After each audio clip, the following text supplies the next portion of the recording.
Good morning, everyone. Sorry we're late here. Oh, there's an odd echo. Sorry. Take it away, Annie. Okay, let me get to the top. I have myself, Annie, Kathy, Andrew Chorney, Brian West, Carrie Powers, Elena Evans, Emmy Bristow, Kyla Leonard, Shane Stack, Sharon Perio, Violet Plummer, MCAT. In the room, we have Commissioners Vero Slotnick and Strohmeyer, Chris Lounsbury, and we have Bailey Minnick in the room. And did I miss anybody? All right, one. Awesome. Thank you so much. Is there any public comment on items not on the agenda? Okay, consent agenda. We have item number 1 was postponed. That was the standard employment agreement with PHC Partnership Health Center. And number 5. Request. Brian had a question on. Brian West, you have a question on number 5 of the consent agenda? I did not. I apologize if I hit the hand, but. Oh, I have a handwritten note. note here that says Brian West with an arrow pointed to number 5. Sorry, this is the mobile support team interlocal agreement, and I didn't have any county attorney approval, and Vinny had to indicate to speak to this, Brian, because it did not get 100% approval. Oh, I apologize. So I am tangentially aware of that. I thought it had been moved off. John has been handling this interlocal for the office. He's been out, and I believe that there were a couple of questions that he wanted to raise with the department. So if we could move this to next week, it would be greatly appreciated. We can do that. Just a quick question. So we have an admin on Tuesday, but we don't have one on Thursday. Should I move that? And I'm publishing Tuesday today. Should I move that on Tuesday, or should I put that to the following week after? I would say put it on Tuesday. Worst case scenario, if we haven't straightened out the questions, we'll just ask you to bump it to the following week. But I expect that between Vinny and myself, we'll get it taken care of. Thank you very much. Okay, so it looks like we have 3 items on the consent agenda. Contract with Mountain Glass for Lalonde. Affidavit for Changing an address. changing address. And then animal control reimbursement resolution. I would move that we approve items 2, 3, and 4. I will second that. Any further discussion? All in favor? Aye. Aye. Shannon Terrio, we're on to action items now. With Oz Architects and Animal Control, shelter expansion and renovation. Hi, yes, hi, everybody. So thank you. This is a request to amend the PSA with Oz Architects. Oz Architects was chosen as the architect for the animal control shelter expansion and renovation in 2019 through a request for qualifications process. And they finished the initial designs in 2020, and now we're ready to move forward. We've talked about it several times, and this is another step in that process. So Oz will take us through some revisions and then final design, permitting, and construction administration. The maximum amount of the PSA is $114,493. And I don't know if you need more information, but. Good. I don't need more information. No, this has been underway for quite a long time. So, I would move that the board approve the amended PSA with Oz Architects. Second. Any further discussion, questions, or comments? All in favor? Aye. Thank you so much, Shannon. Thank you. Okay, we have Shane Stack to sign an acceptance letter for road improvements. McNamara, Johnsrud. All right. Juan and Josh, if you recall, we did a quick tour of McNamara Road and Johnsrud when it was under construction. That project is now complete, and a few weeks ago we went out and did a site visit, and just made sure that everything that they said was going to be in place is in place. And it's, I guess as a reminder, I'm going to zoom in here. There's a short section of county road that we're really concerned with here on this project. I think it was like a 5-mile long project, and we just have this short segment from the entrance into the John Trude State Park, all the way to this Messina Drive. That was a gravel road for us. BLM figured out a way to get federal funding for us to have it paved, and they did all the work. And so it was really a gift to the county on their behalf. So we did go out and do a quick evaluation, and everything looks good. It was a federal aid project, so everything was tested and built to certain specifications and standards. So really all this letter is saying that we're accepting the work that was completed. Great, thank you. Yeah, thanks. Okay, I move that we authorize the chair to sign the acceptance letter. Second that. Any further discussion? All in favor? Aye. Thank you, Shane. Oh, Yeah, and thanks. you're still on for the next one. Yeah, so we'll just travel down Highway 200 a little ways into Bonner, and there is a subdivision created in the Millside area here. As part of that subdivision, there was essentially a requirement by the developer to build some curb, gutter, and sidewalks. And I'm kind of zooming in on this here slowly, just to kind of give you a sense of where this is at. It's at this intersection of Cold Smoke Avenue and Highway 200. So the sidewalk, and maybe I'll bring up the plan set too, just so you can kind of see what's expected here and how big of a section this is. So this is that Cold Smoke intersection with Highway 200. So there's this little short segment of sidewalk, curb, gutter that does not exist today. So the developer is essentially on the hook to install the sidewalk, curb, and gutter. The challenge is with anything like this constructed in MDT right away, they have an expectation that the locals will maintain that infrastructure. And so this agreement basically states that Missoula County will be responsible for this short segment of curb, gutter, and sidewalk. This is not abnormal. Most of the curb, gutter, and sidewalks that are installed in communities around the state, those communities are required to maintain those facilities. So any questions on that? So I'm sorry, so like just that tiny short section that's like A little bit. a little bit of a block, not even the Yeah, county it's is going to plow or shovel or No. ice or gravel or whatever? No, And we're not- not gonna, I don't think we're gonna do that. In fact, I think there's language in the subdivision requirements that the HOA there is gonna have to do. They're required to do the maintenance, essentially. the Okay, but if county- it crumbles, Yeah, we then fix it we if it fix it breaks. if it crumbles. Or if Yeah, there's, at the end of the day, guys, yeah, the county's on the hook for it, unfortunately. Yeah. But we can, also try to make the subdivision, pay for those things. But MDT doesn't want to rely on a HOA. HOA. So, Yep, okay, no, that's great. and Bailey, I know you're on. I don't know if you want to add anything, or Brian. I know you were going to sit in for John on this. If I've missed anything, feel free to jump in. I don't think so for mine. I mean, this was kind of, so originally they had asked for a variance to this sidewalk and then on the other side. And we ended up approving the variance to not install sidewalk on the other side because there was no homes. These were all the existing homes that were at there. They weren't creating any Yeah. new homes. But this one little section, we had comment from the MPO as well as the health department being like, come on, there's one little section that just and this is also their in front of their HOA park. So it's Yeah. actually parkland. And it's like, okay, you should have access to this. It just got funky because the MDT right of way is there. They do have a subdivision improvement agreement in place. The developer does to final plat this. So it's been final platted, but that piece is in the subdivision improvement agreement. So the developer is at the moment on the hook to construct it.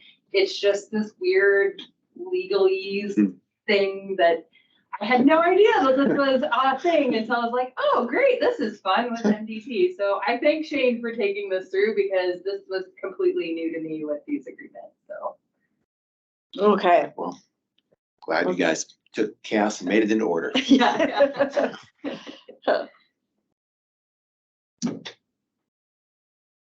All right, I would move the request the board to approve and sign via DocuSign an MOA with MDT for maintenance of curb gutter sidewalk. Cold smoke. Any further discussion? All in favor? Aye. Okay, Kyla, you do the next few. Morning, Kyla's commissioners. Oh, The first one we have before you is for the East Missoula Community Council. We had Lee Bridges resign in September. So this is to appoint the current alternate, Stephen Hayes, to fill the remainder of that vacant term through May 31st, 2025. I would move that we do that. I'll second it. Any further discussion? All in favor? Aye. So the next one we have is for the Sealy Lake Cemetery District Board. We've had 2 vacancies on the board for quite some time. We had a new applicant, Carol Rice. So the motion would be to appoint her to fill the remainder of a current vacant term through April 30th of 2025 to the Sealy Lake District Cemetery Board. And Carol is the one we spoke with most recently, correct? Okay. Correct. All right, I move that we appoint Carol Rice to the Sioux Lake Cemetery Board. Second. Any further discussion? All in favor? Aye. And the last one we have is for the Florence Carlton Cemetery bylaws. We've been working with the board.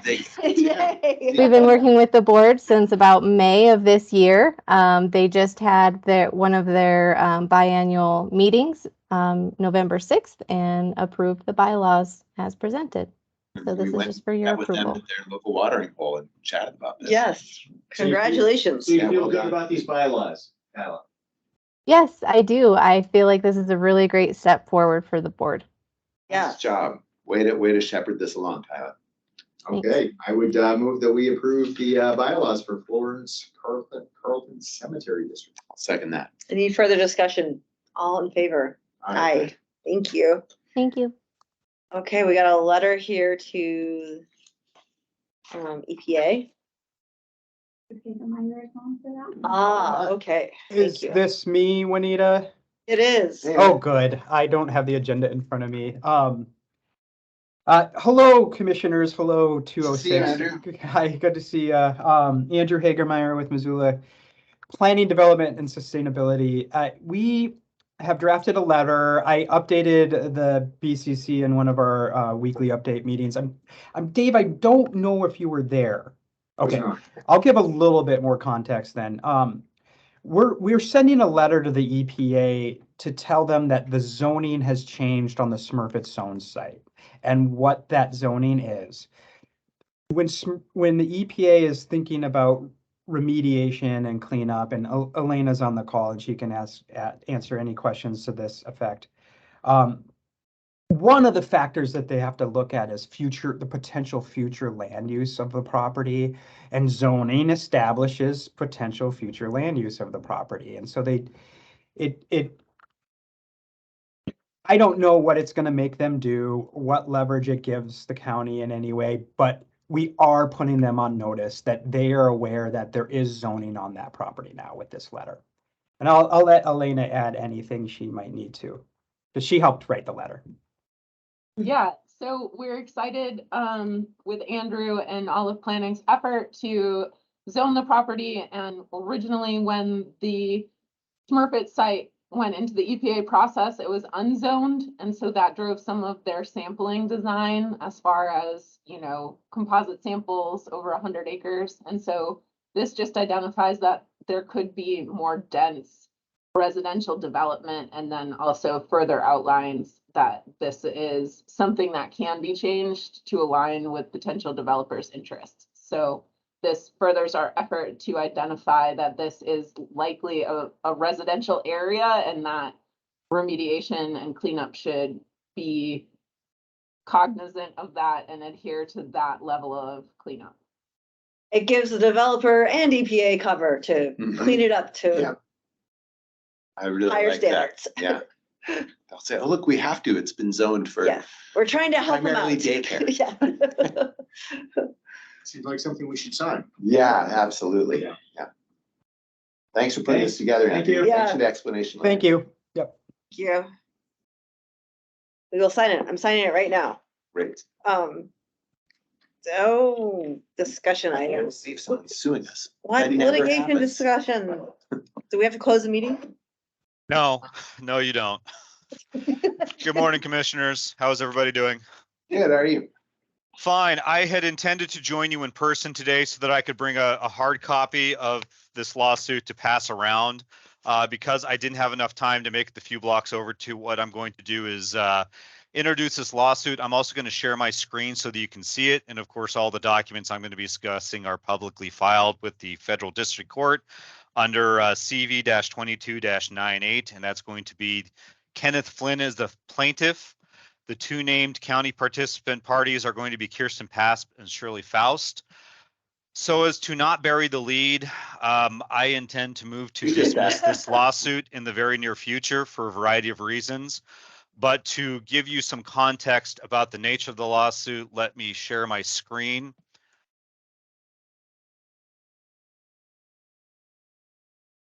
And if you all let me know when you can actually see my Adobe. Yes. Yeah. So as a matter of context, this lawsuit, Mr. Flynn is very well known. In fact, Mr. Flynn, I think, was the first lawsuit I handled for the county when I started with you all. He faced criminal charges from this office in 2016. As a result of those criminal charges, he actually sued in federal court a number of parties, including Kirsten Paps, Judge Karen Townsend, all of his defense attorneys, the investigator, pretty much anybody related to the criminal charges. And then he proceeded to have the case dismissed and appealed it all the way up to the Ninth Circuit, effectively losing all the way. That component is a part of this lawsuit that is before you. He is attempting to relitigate those same civil rights issues he claimed in the 2019 lawsuit. In this situation, Mr. Flynn has now decided to sue, as everybody can see me scrolling down, Kirsten again. Now Judge Marks has been included. I believe private attorneys out of Helena. Austin Knutson is being sued in this lawsuit. John Tester has made its way into this lawsuit. Local attorney Cal Christensen. Ms. Morich, I am not familiar with. I believe she's involved in real estate, but broad strokes, I am still processing the 200 plus handwritten pages of the complaint, amended complaint, and attachments to the complaint. I would be very willing to provide copies to the commissioners if you would like to review them yourselves, or of course they're available through Pacer. Broad strokes are Mr. Flynn is very unhappy with both the 2016 criminal charges that were ultimately dismissed, his 2019 civil claims that were dismissed out of federal court and all of his appeals denied.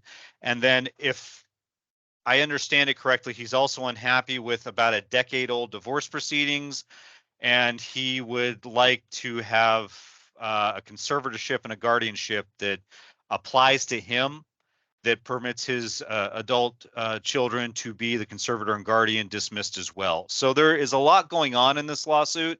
I'm sorry I don't have a good clear through line because I'm still processing it myself. But what I can offer to the commission is that on behalf of our clerk of court, Shirley Faust, and the county attorney, this office does have the capacity to defend the lawsuit. We do intend to do so. I think you can expect that there will be preliminary motions to dismiss this for a variety of grounds, such as insufficient service and failure to state a claim that any court can grant any relief for. Any questions based on what I've run you through and what I've shown you? I'll answer them to the best of my ability. No, thank Good you. luck. Yep, I Yeah. trust your abilities. Yeah, me too. Thank you all. Thank you. Okay, I don't think there's anything else. We are adjourned. Events, invitations, signings. I'm going over Have a to, great cognizant. yeah, Cognizant. we're There you headed go. there. Their new building in the. yeah, District, yeah. So they were moving in the other day. Thank Have you a good all. day, everyone. Goodbye.